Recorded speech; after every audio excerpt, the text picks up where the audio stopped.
नमस्कार, आप सभी का बहुत बहुत स्वागत है स्टेट बुलेटिन में और मैं हूं आपके साथ अंकिता सिंह। बुलेटिन की शुरुआत करेंगे बिहार की खबरों से। बिहार में नई सरकार के गठन का काउंटडाउन शुरू हो चुका है। 18वीं विधानसभा से जुड़ी अधिसूचना जारी होगी। सोमवार से पूरी प्रक्रिया आधिकारिक तौर पर तेज होने जा रही है। इसी के साथ विधानसभा चुनाव को लेकर लागू आदर्श आचार संहिता भी खत्म हो जाएगी। वहीं पटना के गांधी मैदान में शपथ कार्यक्रम की तैयारियां तेज हैं। प्रधानमंत्री नरेंद्र मोदी भी शपथ ग्रहण समारोह में शामिल होंगे, जिसके आधार पर 19 या 20 नवंबर की तारीख लगभग तय मानी जा रही है। चुनाव आयोग आज बिहार के राज्यपाल को 18वीं विधानसभा के परिणामों की औपचारिक जानकारी देगा। इसी अधिसूचना के साथ विधानसभा चुनाव को लेकर लागू आदर्श आचार संहिता भी समाप्त हो जाएगी। सोमवार को नीतीश कुमार अपने कैबिनेट की बैठक करेंगे। इस बैठक में 17वीं विधानसभा को भंग करने का प्रस्ताव पास किया जाएगा। इसके बाद मुख्यमंत्री नीतीश कुमार राज्यपाल से मिलकर अपना इस्तीफा सौंपेंगे। यह इस्तीफा नई सरकार का रास्ता साफ करेगा। नीतीश कुमार के इस्तीफे के बाद एनडीए के सभी घटक दलों की विधानमंडल दल की बैठकें होंगी। इन बैठकों में एनडीए का नेता चुना जाएगा। एनडीए का नेता चुना जाने के बाद राज्यपाल के पास सरकार बनाने का दावा पेश किया जाएगा।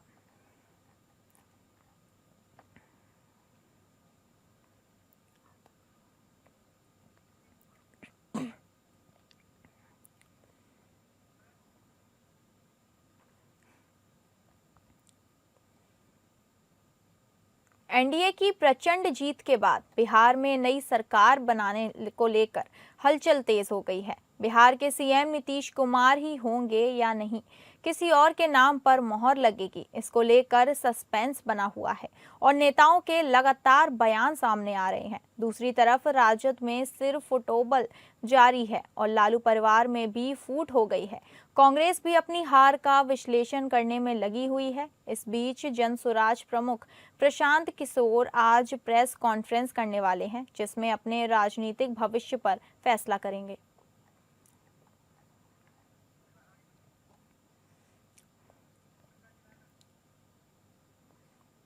केंद्रीय मंत्री चिराग पासवान ने अपनी पार्टी के नवनिर्वाचित विधायकों के साथ बैठक की और उसके बाद प्रेस वार्ता को संबोधित किया।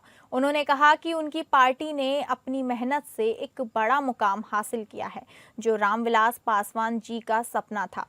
चिराग पासवान ने कहा कि 2020 में उन्होंने अपने पिता से सीख लेकर राजनीति के मैदान में कदम बढ़ाया और 2024 में एनडीए गठबंधन के साथ रहते हुए 5 सांसद जीतने में सफल रहे। उन्होंने कहा कि 2025 में शून्य विधायक वाली पार्टी को 29 सीटें मिलना अपने आप में बहुत बड़ी उपलब्धि है। चिराग पासवान ने आरजेडी के पतन का कारण उनका अहंकार बताया और कहा कि आरजेडी का पतन 2005 से ही शुरू हो गया था। उन्होंने कहा कि मुख्यमंत्री जी की वजह से आरजेडी को कुछ हद तक लाभ मिला, लेकिन अब तस्वीर पूरी तरह बदल चुकी है।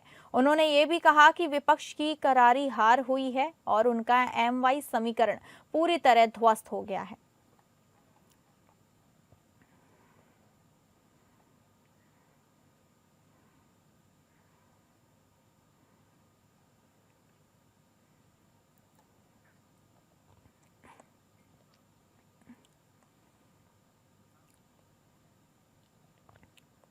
मेरा कोई परिवार नहीं है, अब जाकर ये संजय, रमीश और तेजस्वी यादव से पूछे। वहीं लोग हमको निकाला है परिवार से। बिहार विधानसभा चुनाव में राष्ट्रीय जनता दल की करारी हार का असर अब पार्टी के साथ ही लालू परिवार में नजर आने लगा है। लालू यादव की बेटी और तेजस्वी यादव की बहन रोहिणी आचार्य ने पहले सोशल मीडिया पर खुद को लालू यादव परिवार और राजनीति से अलग करने का ऐलान किया और फिर एयरपोर्ट पर परिवार से अलग होने वाले और चप्पल उठाए जाने वाला बयान देकर पटना के सियासी गलियारों में हड़कंप मचा दिया। रोहिणी यादव ने भी मुख्य तौर पर इन सब के लिए तेजस्वी के सबसे करीबी संजय यादव को ही जिम्मेदार ठहराया और उनसे रोहिणी की अदावत चुनने से पहले शुरू हो गई थी। लालू के सबसे बड़े बेटे तेज प्रताप को भी चुनाव से ठीक पहले लालू यादव ने पार्टी और परिवार से बाहर निकाल दिया था, जिसके लिए तेज प्रताप ने संजय यादव को जिम्मेदार ठहराया था। लालू परिवार में कलह को लेकर आरजेडी से निकाले जाने के बाद तेज प्रताप यादव हर मौके पर हरियाणा के रहने वाले संजय यादव को आरजेडी का जयचंद बताते हैं और खुले मंचों से भी उनके लिए इस शब्द का इस्तेमाल करते हैं।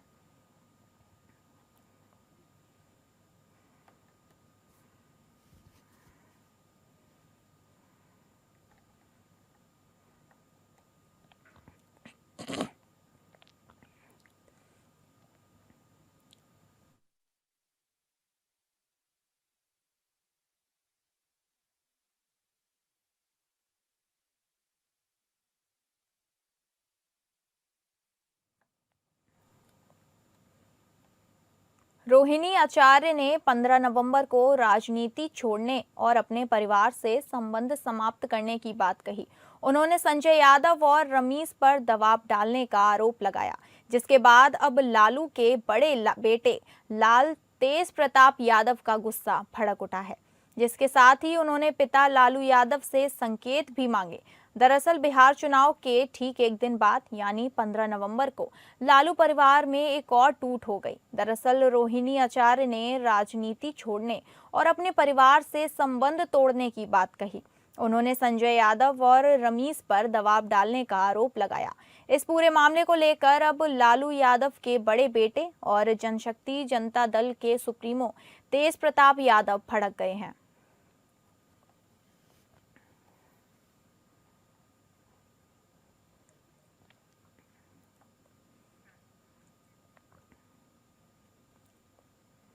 जमुई विधानसभा सीट से बीजेपी उम्मीदवार श्रेयसी सिंह ने अपने निकटतम प्रतिद्वंदी शमशाद आलम को 498 वोटों से हराकर बड़ी जीत दर्ज की है। नतीजे आते ही बीजेपी पार्टी कार्यालय में कार्यकर्ताओं में खुशी का माहौल देखने को मिला।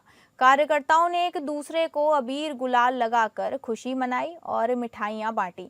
मीडिया से बातचीत करते हुए सुश्री सेशी ने कहा कि ये जीत जमुई की जनता की जीत है। उन्होंने कहा कि ये जनता के प्यार और आशीर्वाद की जीत है।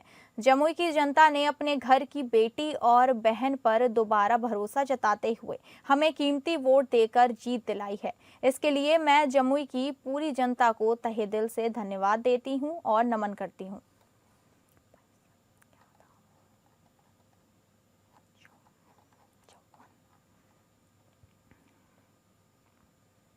गोपालगंज पुलिस ने मतगणना के दिन एक बड़ी सफलता हासिल करते हुए कुख्यात अपराधी फहीम सिद्दीकी उर्फ बाबर को हथियारों के बड़े जखीरे के साथ गिरफ्तार किया है।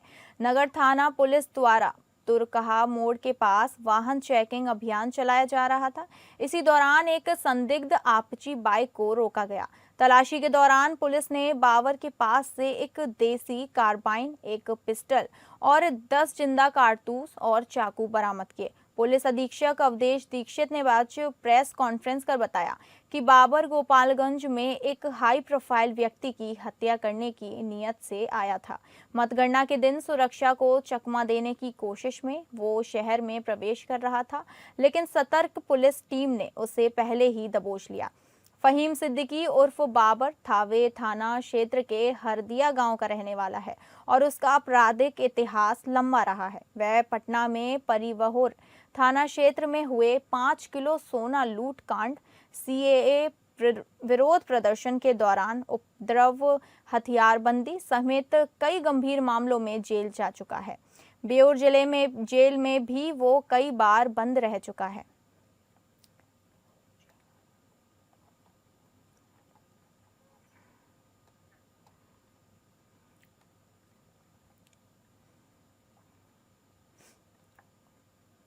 अब बात करेंगे झारखंड की खबरों की। झारखंड की स्थापना के 25 साल पूरे होने पर जश्न का माहौल है। रजत पर्व का आयोजन किया जा रहा है, जिसके जरिए समृद्ध और विकास की दौड़ में अव्वल झारखंड की झलकी दिखाई जा रही है। मुख्यमंत्री हेमंत सोरेन ने जतरा का स्वागत किया। सीएम हेमंत सोरेन ने ढोलक बजाकर लोगों का दिल जीत लिया। रांची के मोरहाबादी मैदान में इस कार्यक्रम का आयोजन किया गया।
संस्कृतियों का महाकुंभ हमारी 32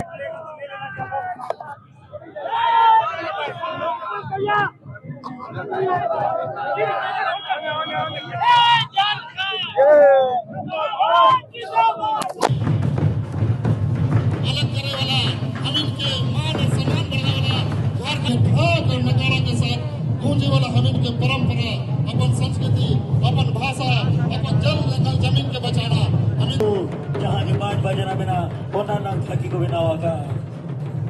माननीय मुख्यमंत्री जी 25वें स्थापना दिवस के मुख्य समारोह के बाद आज झारखंड में पहली बार चतरा मेला का शुभारंभ किया गया।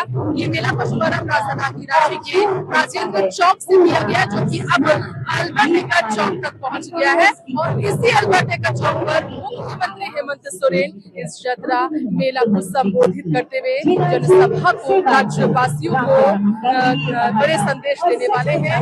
जैसा कि आपको पता है, 25वें साल पर जिस तरीके से झारखंड में 11 नवंबर की तारीख से रजत जयंती उत्सव पर्व की शुरुआत हुई। 16 नवंबर को इस पर्व का है जब चतरा मेला का शुभारंभ किया गया। झारखंड में पहली बार चतरा मेला का शुभारंभ किया गया है। हम आपको ये नजारा दिखाना चाहेंगे इस वक्त किस तरीके से पारंपरिक नृत्य और मांदर की भाव के साथ गूंज चुका है पूरा का पूरा शहर। जी हाँ, यहाँ पर महिलाएं, पुरुष, स्थानीय कलाकार अपनी अपनी कला का प्रदर्शन कर रहे हैं। तमाम आप यहाँ पर आप देख सकते हैं स्थानीय कलाकारों को ढोल और मांदर की थाप में किस तरह से गूंज उठा है शहर। अल्बर्ट एक्का चौक पर ये जो समा बांधते हुए नजर आए हैं झारखंड वासी, झारखंड के कला को प्रदर्शित करते हुए सांस्कृतिक कार्यक्रम के साथ कलाकार। फिलहाल मुख्यमंत्री हेमंत सोरेन इसके ठीक बाद इस कार्यक्रम को संबोधित करेंगे, जहां हम आपको दिखाएंगे किस तरीके से मुख्यमंत्री इस चतरा मेला के शुभारंभ पर अपनी बात रखने वाले हैं।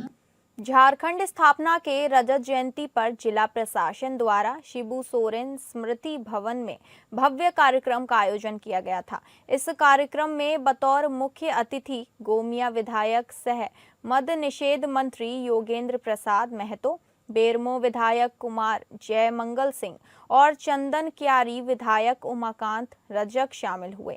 कार्यक्रम में पहुंचने से पहले मंत्री योगेंद्र महतो और बेरमो विधायक कुमार जयमंगल सिंह ने बोकारो के बिरसा चौक पहुंचकर भगवान बिरसा मुंडा की अदामक कद प्रतिमा पर माल्यार्पण किया।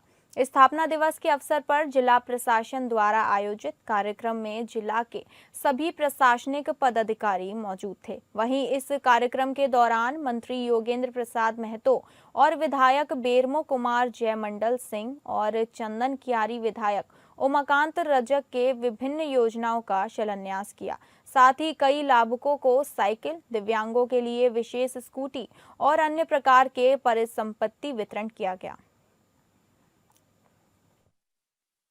इस राज्य के मुख्यमंत्री आदरणीय हेमंत सोरेन जी के नेतृत्व में हम लोग संकल्पित हैं और निश्चित तौर पर झारखंड एक नए उदय की ओर जा रहा है और उसी का परिणाम है कि झारखंड में हमारी सरकार एक पहली सरकार बनी है जिसको जनता ने दोबारा चुना है।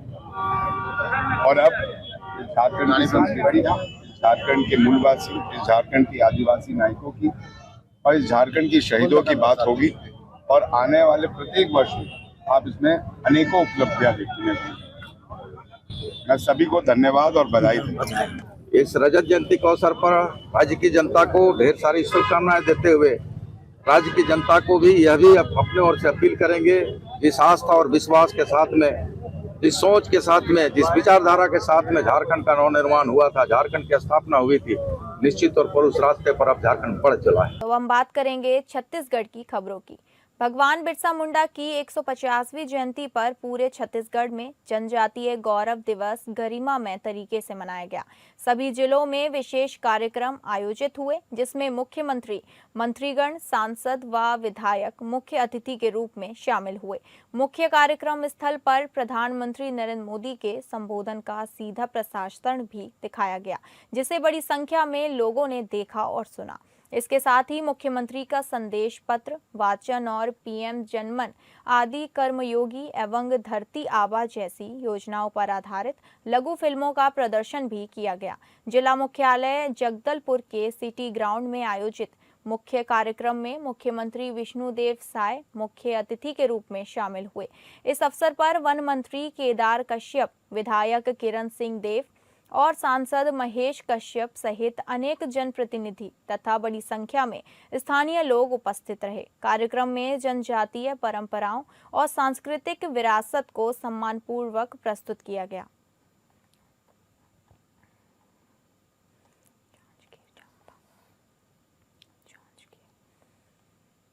जांजगीर चांपा जिले के चांपा नगरपालिका क्षेत्र में खेल प्रेमियों की नाराजगी इन दिनों चरम पर है। नगर में केवल एक ही खेल मैदान और वही मैदान अब अव्यवस्था का शिकार हो रहा है। विजयदशमी पर बारिश के मैदान में दलदल बना दिया। हालात ऐसे हैं कि मैदान में पानी भर गया, मिट्टी खराब हो गई। नगर पालिका ने समाधान के नाम पर रेत और सिलेक चूड़ी डालकर मैदान को ठीक करने की कोशिश की, लेकिन असली कहानी तो उसके बाद शुरू हुई। क्रिकेट होना है तो पूरा मैदान दोबारा खोदा जा रहा है। पहले पाटा, फिर खोदा, फिर पाटा और फिर खोदा। नगर पालिका इसकी इस उलझी हुई मरम्मत नीति ने खिलाड़ियों का खेल ही नहीं, सब भी छीन लिया।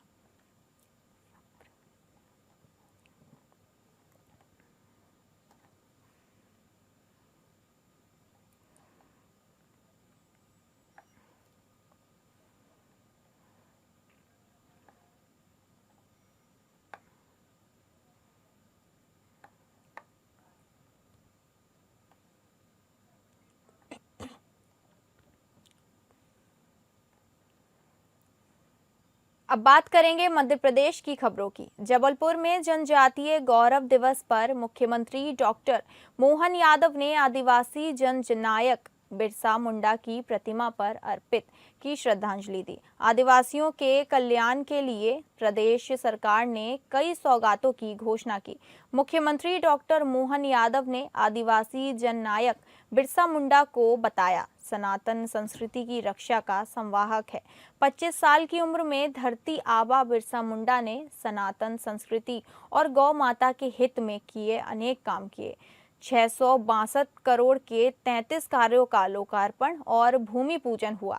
जनजातीय कार्य विभाग के द्वारा संचालित आदिवासी छात्रावासों का नामकरण, आदिवासी जननायकों के नाम करने घोषणा की आदेश।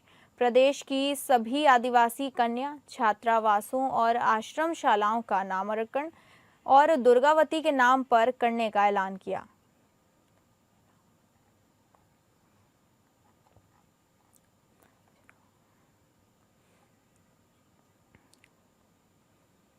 चिनौर थाना क्षेत्र में हुई डिलीवरी बॉय से लूट का पुलिस ने खुलासा कर 3 आरोपियों को कट्टा, बाइक और लूटा सामान के साथ गिरफ्तार किया है।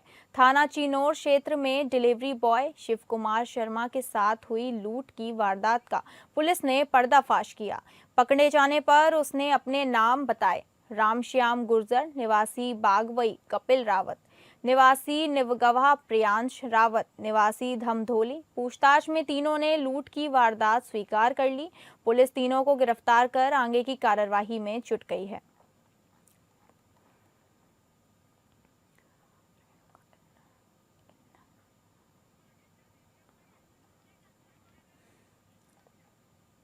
अब बात करेंगे महाराष्ट्र की खबरों की। महाराष्ट्र के अमरावती में रेणुका किन्नर बहुउद्देशीय संस्था की अध्यक्ष श्री श्री 1008 महामंडलेश्वर मां मातंगी नंदगिरी और उनके शिष्यों का धर्म परिवर्तन कराकर उनके इस्लाम धर्म कबूल कराने का चौंकाने वाला मामला सामने आया है। आरोप है कि अमरावती के सवनपुरा निवासी रफीम हाजी उर्फ सोनाबाई के माध्यम से अचलपुर में यह धर्मांतरण कराया गया। ये पूरी घटना 3 जुलाई 2025 को हुई थी और भाजपा सांसद डॉक्टर अनिल बांडे ने माध्यम से एक ट्रांसजेंडर व्यक्ति ने इसका खुलासा किया। अमरावती के निम्भोरा इलाके में रहने वाले 20 ट्रांसजेंडर लोगों ने 5 नवंबर 2025 को इस संबंध में पुलिस में शिकायत दर्ज कराई थी। हालांकि इस पर कोई कार्रवाई नहीं की गई। आरोप है कि पुलिस ने भी इस मामले में अक्षम्य उपेक्षा बरती।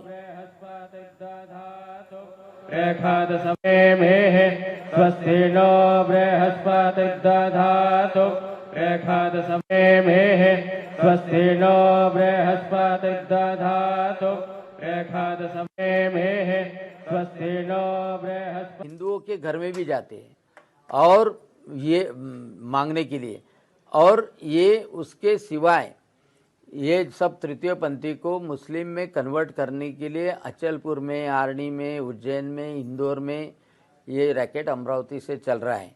यही धंधे में नहीं, वो ड्रग्स रहे या गुटखा रहे या सेक्सुअल इन्वॉल्वमेंट रहे, उसमें भी इनका कारोबार बहुत ज़ोर शोर से वहाँ से चलता है, साबनपुरे से।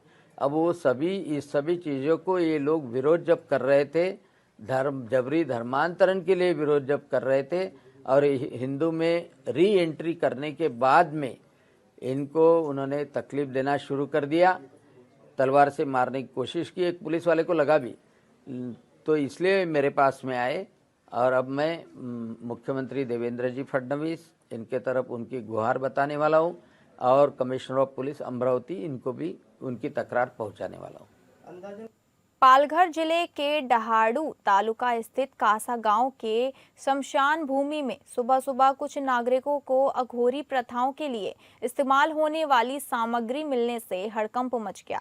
सूर्य नदी के किनारे बसे इस शमशान में नींबू, सिंदूर, गुलाल, अबीर, लाल कपड़ा और लकड़ी का क्रॉस पाया गया, जिससे इलाके में दहशत का माहौल है। ग्रामीणों का आरोप है कि मध्य रात्रि में कुछ लोग यहां अघोरी पूजा करने की कोशिश कर रहे थे। उन्होंने पुलिस से इस लोगों पर सख्त कार्रवाई की मांग की है।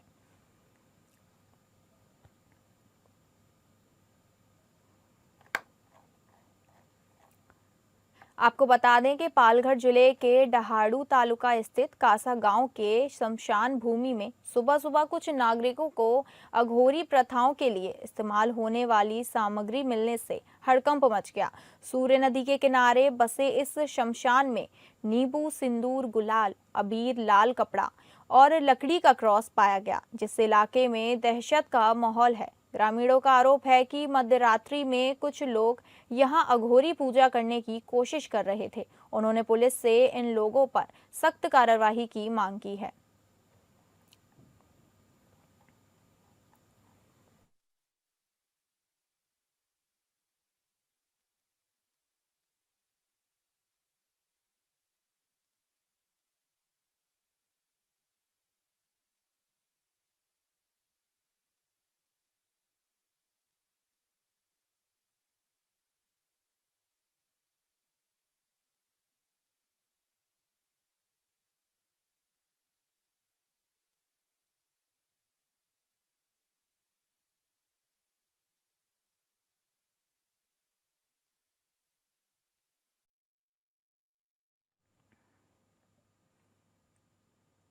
टीम इंडिया की शर्मनाक हार।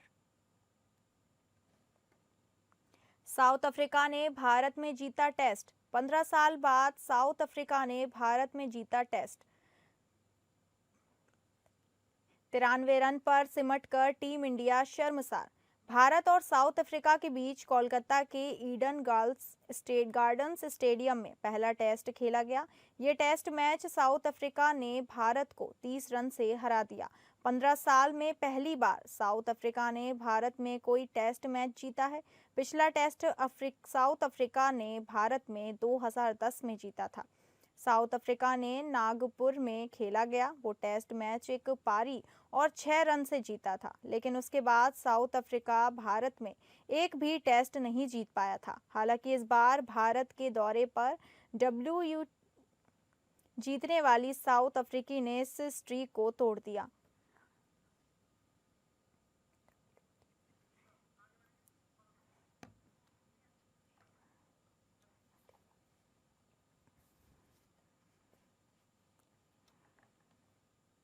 तो अब बात करेंगे पंजाब की खबरों की।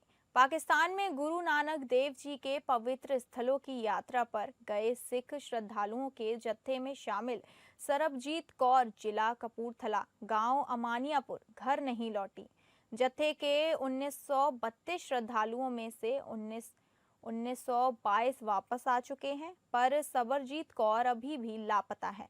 सरबजीत कौर का पासपोर्ट जालंधर पासपोर्ट कार्यालय से जारी हुआ था, जिसमें उनका पता अमानीपुर कपूरथला लिखा गया था।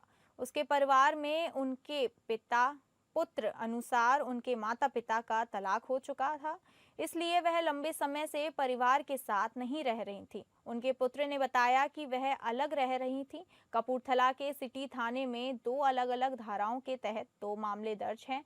जिला बठिंडा पुलिस ने भी एक मामला दर्ज किया है। सूत्रों के अनुसार इन मामलों में वह अदालत से बरी हो चुकी थी।